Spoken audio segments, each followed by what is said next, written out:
This is Chico Resch. You are listening to the Let's Go Devils podcast on the Primetime Radio Network.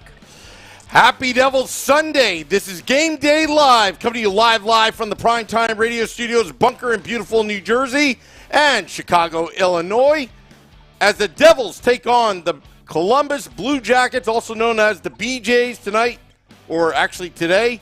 Matinee action at Prudential Center, and say hello to our good friends at American Whiskey, the greatest bar on earth to pregame before the Devils, before you go to the Prudential Center. I'm your host, Sam Wu, here with pucksandpitchforks.com contributor Vinnie Parise, as we're streaming live on Facebook Live, YouTube Live, Twitter Live, and Twitch on the Let's Go Devils Network. Vinnie, how are you today? I'm doing great, Sam. Happy Devils Sunday to you. I am ready for a huge game today against the Columbus Blue Jackets, where the Devils are playing an opponent that they are better than, in my opinion, and it's a little bit different from when they were playing against the Colorado Avalanche. If they treat that game the same, they should be able to find a way to pull off a big win. I'm very much looking forward to it. Yeah, and just wanted to give a shout-out to bartender Peyton wearing the hat. Love it, love it, love it. It is awesome. It looks like an exciting atmosphere at American Whiskey. And those that are joining in right now, don't forget that November 12th, the Let's Go Devils podcast is going to have a tweet up before the Devils take on the Arizona Coyotes, the Saturday night action. It's going to be a big tweet up. We're going to meet people from Twitter that's been following the podcast at Let's Go Devils Pod. I'm at Primetime Sam Wu. Vinnie Parise is at Vinnie Parise, obviously. And we can't wait to meet some of the fans, the keyboard warriors behind the scenes on Twitter. Also, very special note, Anthony LaPena on YouTube Live. I want to give a shout-out to his 4-year-old daughter, Tori. Big fan of the Let's Go Devils podcast, Game Day Live. Big Devils fan. Tori, hello. You're 4 years old. You should get to American Whiskey and sit at a table one day and watch the podcast, maybe November 12th. Anyway, just a little shout-out to Tori, some of our fans out there. But, yeah, big game today because, again, another shout-out, good friend of the podcast, Ken Daneyko. It is Dano Day. It is Mr. Devil Day. 40 years practically with the organization. 40 years, the franchise. That's how old the Devils are. What a big day. We sent a text out to Dano earlier this morning. He is humbled. He is fired up for today. Vinny, I want to get your opinions on Ken Daneyko, Mr. Devil, because he is the heart and soul of the franchise, really.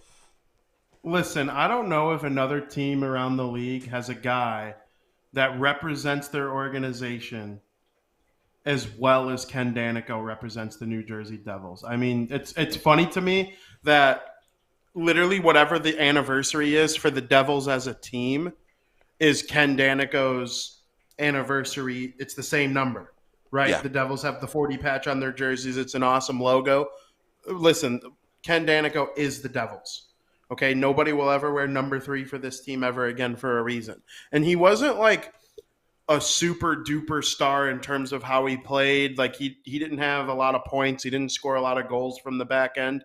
He was just so good at his job, which was to be one of the most sturdy defensive defensemen in the history of the league. And I think that's what made him so empowered with the team, is that he as an individual represented what the team was trying to represent as a whole. And he's just the perfect person to be. You can argue he's like the biggest mascot of the New Jersey Devils. He's just an unreal dude. We've had him on many times, and he's just an outstanding person. And you know what I love about him the most? He's a Devils fan. That man loves the Devils just as much as we do. And he goes out of his way to meet fans on the road and stuff like that. So, you know, I'm super happy to see they're honoring him today. He deserves it. Every time this team celebrates an anniversary, he should be involved with it. When they retired Brodeur's number, he was there. When they retired Eliash's number, he was there. he's just the heart and soul of everything. He's there through this new wave of the team with Jack Hughes and Nico Hischier and all them. He loves it. He eats, sleeps, and breathes it. And Ken Daneyko is truly he is the Devils. And I said this on the Woo Report earlier today, that he is really the heart and soul of the New Jersey Devils. Most importantly, and I said this, that loyalty is a rare commodity in today's age. You can't spell loyalty without having Ken Daneyko's name written into it, because that is loyalty throughout. I mean, he could have played elsewhere in the league. He could have found another broadcasting job elsewhere, but you know what? He stuck with New Jersey. He didn't even know where New Jersey was when he was drafted, and let me tell you something. About Ken Daneyko. We are so lucky to even have him as part of the organization, because you don't see that quite to other organizations. Like lifetime New Jersey Devil. From the start, legendary. He has his number retired. Was he the best player in the NHL? No. But I'll tell you what, nobody has the heart like Ken Daneyko. He is so Jersey tough. He's when he played, he was one of the toughest guys out in the NHL with over, 2,000 penalty minutes, I believe. I didn't even check the stats. He's got to be up there in penalty minutes. But just like Jersey, he doesn't take crap from anybody when he played. And it just represented who we are in New Jersey, the people, and plus he's a pretty smart guy too, believe it or not. He knows how to read people and know how to inspire people. And that Game 7, that 2003 Stanley Cup Finals, I'll never forget when a player's name was not named during the scratches before the game. And the roar of the crowd was probably as loud as scoring a goal in Game 7 of the Stanley Cup Finals. There's no more respect than that. That was awesome for anybody that was there that witnessed that. Yeah, and there are lots of things that speak to how great he was. That's one of them.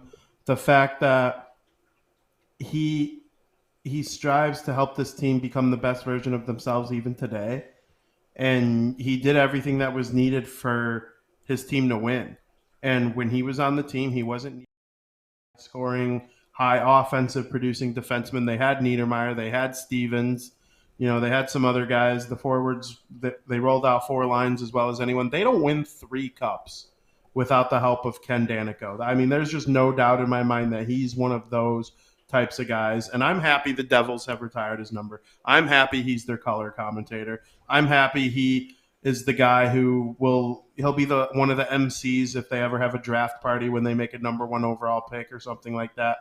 He's just always around, and there's a sense of pride that comes with that as a fan. All right, so it's Ken Daneyko, the ceremonies before the game, but we got a game to play. The BJs are in town, Columbus Blue Jackets. We all know about the offseason shenanigans of Johnny Gaudreau ghosting Tom Fitzgerald. We're near Halloween. It's Mischief Night in New Jersey. I don't know if they have Mischief Night in Illinois, but that's where we go a little bit crazy when we were kids. Mischief Night. Again, Tori, the 4-year-old that we gave a shout out to, she says hello. Also, there's a difference between, for all you younger Devils fans, there's a difference between mischief and vandalism, okay? Have fun tonight on Mischief Night in New Jersey. I don't know if kids still do that nowadays, but anyway, I've to never the game. heard of that. You never heard of Mischief Night? Never. Oh, the day before Halloween, the night before Halloween, that's where you go out and you just trash the neighborhood. Toilet paper. Again, mischief, not vandalism. You don't break windows. You just throw sponges at windows or eggs at windows. That kind of thing. That's what we used to do as kids. You guys are wild. No wonder Ken Daneyko represents the state well. Yeah, well, there was one time on Halloween back in, I think, 2002. That was the Stanley Cup year. I actually dressed as Marty Brodeur and actually went to Ken Daneyko's house in Mendham. It was a beautifully constructed house. It was like brand new. He'd been living there for maybe a month or two. And it was pouring rain and thinking, okay, trick or treat. And I'm like in my mid-20s. Anyway, his brother opens up the door. He's like, oh, what school do you kids come from? and Ken Daneyko wasn't there, unfortunately. And then after we got the candy, which Ken Daneyko's house, they have the best candy. I walked down, there was a big hill, and because it rained and the grass was just seeded, I slid from the top to the bottom in the mud all the way down in the Marty Brodeur gear and left like the biggest tracks, and I felt so bad. I tried to cover it up, but I was like in the goalie gear. Anyway, that's another story. But Palat, not good. He's on injured reserve, right? Is that confirmed already? Yes, he's on injured reserve, and he will not make the trip to Western Canada. Coming up, the Devils leave after today's game against the Columbus Blue Jackets, and they'll take on Vancouver, Calgary, and Edmonton in Western Canada, the province of Alberta and British Columbia. I will say the Devils have been playing okay without him. Do they need him in the long term? I would think so. Yeah. But, get healthy now. You don't need to be on this trip the Battle of Alberta, playing against the Alberta teams is hard enough as it is. And then Vancouver's been struggling, but they got guys who can score. So you're going to need all your healthiest guys at 100%, giving 100% in order to win these games. So let Palat stay home and recover. Hopefully he's back by the middle of the month. Here are my thoughts. Palat has already done his job. The Devils themselves, the young nucleus, led the team to a shutout victory, 1-0 over the Colorado Avalanche. That was a great victory, a great step forward. Palat was not in the lineup, but he showed them the path to fate when you face adversity. Remember, they were 0-2, then the Ducks, and they were down 2-0. That second period, Palat did not hold the stick too tightly. He calmly put the puck in the net. The Devils suddenly scored, 4 or 5 unanswered goals. And that 2-game stretch, they were just unstoppable for those 4 periods after that goal that gave them the confidence. Palat did his job. That Palat, I'm going to tell you, is worth every penny, whether he shows up on the score sheet or if he shows up at the game. He's already done his job. Jack Hughes, Nico Hischier, Jesper Bratt, these are the core leaders of the team. They just needed a little help, somebody to show them the way. He did that. Can the Devils win tonight and then go to the West Coast swing, and which is very difficult? Those Canadian teams are tough when you talk about Vancouver, Calgary, Edmonton. Can they do it without Palat? That's the biggest test, because I think he's already had an impact, and I think it's already spread throughout the locker room. And don't forget, John Marino is on fire right now. Forget about offensively. The guy knows how to play defense.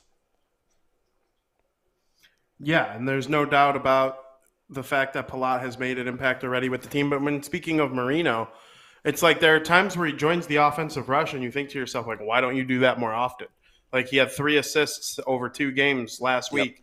And then you're like, why don't you do that more often? And then you think, like, you look at his defensive numbers and it's like, wow, this guy really played a big hand in shutting down McKinnon, Rantanen, and Makar in their last game against the Colorado Avalanche. He was named the 3rd star of the game and didn't have a point.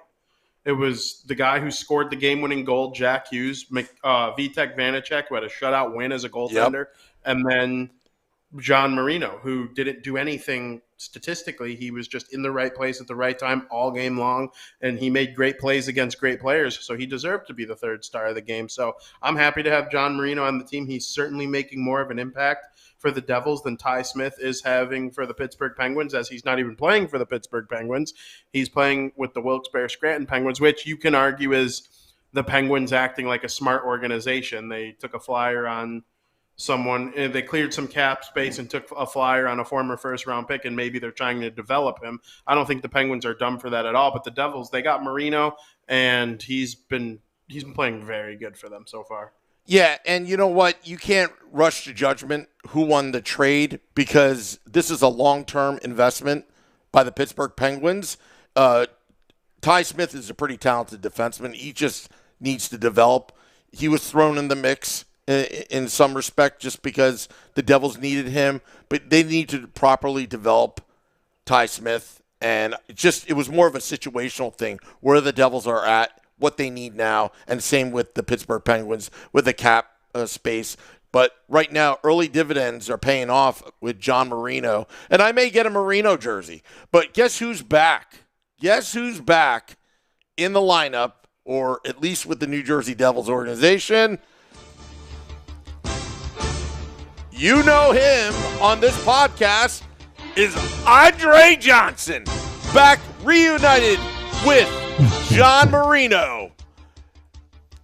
Devils, Blue Jackets at the Rock. They're all going crazy at American whiskey right now. Will we have a hockey football call on Devils After Dark? I don't know. But we will give you the official Let's Go Devils podcast game update a little later. Anyway, I just had to get that in. Fumble. I love that. Every time he's in the lineup, I Johnson. Think of it. Every single time he's in the lineup, I think of it.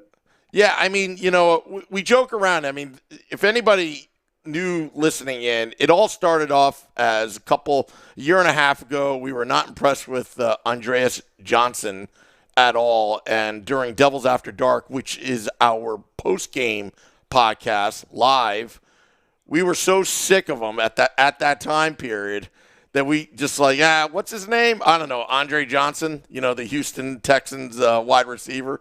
And then suddenly he started scoring goals, so we just went with it. And now this is whole football thing. Anyway, I just wanted to explain that to all of our new listeners and viewers watching and how that came about. And then once John Marino came during the offseason, it's a ritual with Devils After Dark and Scotty and the Let's Go Devils podcast network. That's hilarious.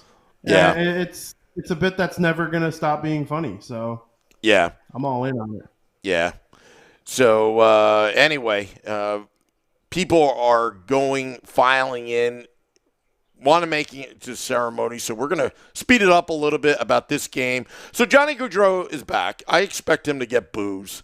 That's okay. You know why? Because it's all in good fun. Gaudreau is where he wants to be. He's not a New Jersey Devil, but I'll tell you, I'll repeat this again. I would take Palat and Marino and that salary cap space any day over Gaudreau. And Devils are 5-3. 5 solid wins. The 3 that they've lost, they came out lethargic. The Devils have to come out and just play their game and play a full 60 minutes. As simple as that. The Blue Jackets, the BJs, they've got completely opposite record. They have a losing record right now. I believe it's 3-5 right now. And, sometimes it takes adjustments, in all fairness to Gaudreau, to get used to your surroundings. But New Jersey has, they have a lot of momentum now, beating the reigning Stanley Cup champions, Vinnie. What are the keys to today's game? What do the Devils need to do to win, bring home a victory? My biggest key for the game is treat today as if they were playing the Colorado Avalanche, because the Blue Jackets are not even half as good as the Colorado Avalanche. So if you treat the game the same and you keep the habits the same, yep. I think there's a good chance they win this game based on the rosters that they have. While the Devils were playing the Avalanche on Friday, I was also watching the Boston Bruins play the Columbus Blue Jackets at the exact same time. And the Bruins are probably a more well-rounded team than just about everyone, but especially a team like the Devils. And they pumped out 40 shots on the Blue Jackets and were able to make it look easy. The Devils are shooting. The Devils attack hard. I think if they play a similar type of game, there's no reason that they can't have the same result against the Blue Jackets that the Bruins had, because the Bruins made it look kind of easy against them. And the Devils appear to be faster and slightly more skilled, even though the record isn't quite as good as Boston's. Like I said, I think they're more of a well-rounded team. But New Jersey's skill could take over in a type of game like this. So we'll see how it goes. Hopefully they're motivated knowing they're playing against Johnny Gaudreau. Yeah, and you know what? How do you lose on basically Ken Daneyko Day, Mr. Devil? How can you really lose? You can't lose. Absolutely not. You cannot lose this game. It would be bad overall. Right now, I'm checking my bets right now because we're going to get to that very segment. Bet Stamp betstamp.app predictions. Let's go to that right now, Vinny. Betstamp.app, the official sponsor of sports betting for the Let's Go Devils podcast. And I won my first ever bet ever. I won money, about $57 after the Devils beat the Colorado Avalanche. I know nothing about gambling. I know nothing about sports betting, but I know it's legalized. And I go to the betstamp.app to find the best sports books to make the bet where, hey, if one sports book is giving you more money for a payout than the other, then I'll just go to that sports book. All thanks to betstamp.app. It's like the Trivago of sports betting. Vinny, let me know, who are you? What's your prediction today, and what's your bet?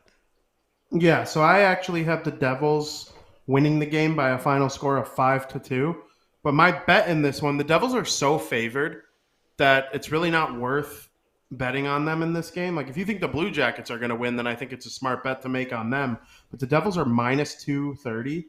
And so I'm not going to touch that money line. I'm actually going to put my money minus 110 on over 6.5 goals. So I believe the Devils will win the game 5-2, which will put them over 6.5 goals. I like this pick. I think the two teams should be able to score a combined 7 goals. And even if the Devils win 4-3, that would be the same way. I just like the value on my money doing the over-under rather than just picking the Devils to win straight up. Yeah, and you know what? Unfortunately, I'm trying to get to the points bet app right now through Betstamp, and I don't have the actual money line on it. So I'm going to guess what the money line is, but I shouldn't do that. It's just my app's not working, internet issues. But on DraftKings, it's minus 210, so it's probably somewhere in there. All right, so you know what? I'll do DraftKings just because that's what you told me, because I want to give the listeners an accurate money line prediction. DraftKings, and it's minus 220, you said? Minus 210. 210? All right, 210. So that's where I'm going to make my bet. You could also take the puck line, which is the Devils winning by 2. Now that's plus 115. Plus 115. All right, you know what? You think they'll win by 2. All right, then I'll do that. You've convinced me that I'm a professional gambler and I know what I'm doing. But I know what is going to happen. It's going to be a high-scoring game. 6-4 Devils victory over the Columbus Blue Jackets. Vinny? I like that. And I'll do the DraftKings sportsbook at plus 115. All thanks to betstamp.app. I mean, you've been going through that app like crazy. You know what you're doing. It's pretty cool. You just win more money if you have the right pick. Yeah, there's no doubt. I'm a big fan of the Betstamp app. I like going there, seeing what prices are, the best. The Betstamp app has kind of forced me to use DraftKings a little bit more. I like the odds on that app better most of the time, but every now and then you see PointsBet, you see FanDuel. They're right there. So use the Betstamp app today to figure out the best prices that fit your needs. Absolutely, Vinny. I'm losing my voice right now. Probably because it's a quadruple header Sunday with all these podcasts. So, yeah. So you and I both pick Devils to win. Yours is 5-2. I'm 6-4. I'm seeing a lot of people. Let's see. Anthony LaPena, 6-3 Devils. Kyle says 5-1. He believes in our goalies. BK2 Zona, 5-2 Devils. Also, Ramona Rice says spend, and spend. And Anthony LaPena says Mischief Night was better than the actual Halloween when I was younger. LOL. Yes, he's absolutely correct. Mischief Night in New Jersey back in the 80s and 90s was so much better than the actual Halloween holiday itself. That's funny. I mean, that makes sense. If you're like a bad kid that likes being mischievous, which we all did, it definitely sounds more fun than just walking around going trick or treat. Yeah, you know what? Next year, Vinny, as a bunch of adults, you should come to New Jersey on October 30th, and we'll go out for mischief night. All right. I'm sure we won't get arrested at all. Yeah. There's a big difference between mischief and vandalism. You don't break the window, you throw eggs at it. Most people don't know the difference, though, is my guess. Yeah. And that's a public service announcement for all you juveniles out there. All you degenerates. As we're telling them to go gamble. After you make your devil's bets, go out there and be mischievous. Yes. Kyle says we got Vitek Vanacek in net, according to Ryan Nowizinski. Excellent. All right. Very good. Ramona Rice has 5-1 Devils. People are filing in. I want to watch the ceremonies. Thank you to all those watching, listening to us on the internet, and also at American Whiskey. Thank you to Mariah, to Peyton, to Aaron, to Frank the Tank, the owner, Cheech. We always forget Cheech. Tony the DJ as well. Big shout out to him. Also, Casey, all those at American Whiskey. And just remember, you can celebrate or drown your sorrows at American Whiskey after the game, because we are playing Devils After Dark live. Scotty, Sirius XM, Liquid Metal, and I will recap the game that was. Again, thank you for all those listening, watching as I play the music. Congratulations to Ken Daneyko, good friend of the podcast. I love Ken Daneyko. I hope he enjoys the day today. He deserves every bit of recognition that he's getting, and hopefully the Devils get him a big win in the meantime. Absolutely. And just remember to tip your bartenders. They are great. They are wonderful at American Whiskey. Thank you. We'll be back after the game, Devils After Dark. Till next time, this is Game Day Live. Let's go Devils.